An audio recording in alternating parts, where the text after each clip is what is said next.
सबगोटे प्रणाम करै छी। हम गीता मल्लिक।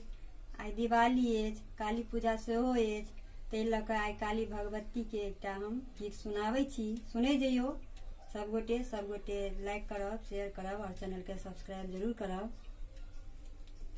काली भवन बड़ी दूरी भवन हम कोना कजा अब है। काली भवन बड़ी दूरी भवन हम कोना कजा अब है। काली भवन में 9 लाख मौरी, काली भवन में 9 लाख मौरी चमकी उठे चौर भवन हम कोना कजा अब है। चमकी उठे चौर भवन हम कोना कजा अब है। काली भवन बड़ी दूरी भवन हम कोना कजा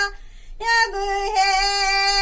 काली भवन में 9 लाख अचरी, काली भवन में 9 लाख अचरी झलकी उठे चौर भवन हम कोना कजा अब है। झलकी उठे चौर भवन हम कोना कजा अब है। काली भवन बड़ी दूरी भवन हम कोना कजा अब है। काली भवन में 9 लाख घुघरू, काली भवन में 9 लाख घुघरू झलकी उठे चौर भवन हम कोना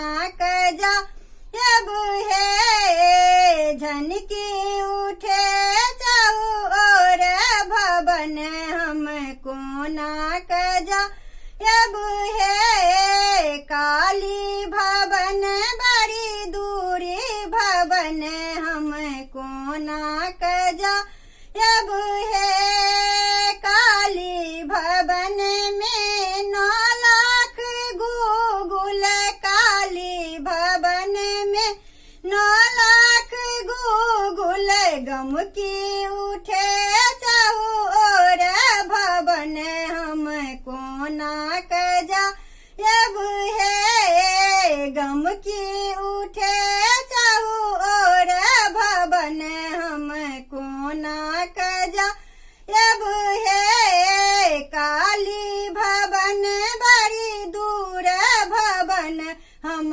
कोना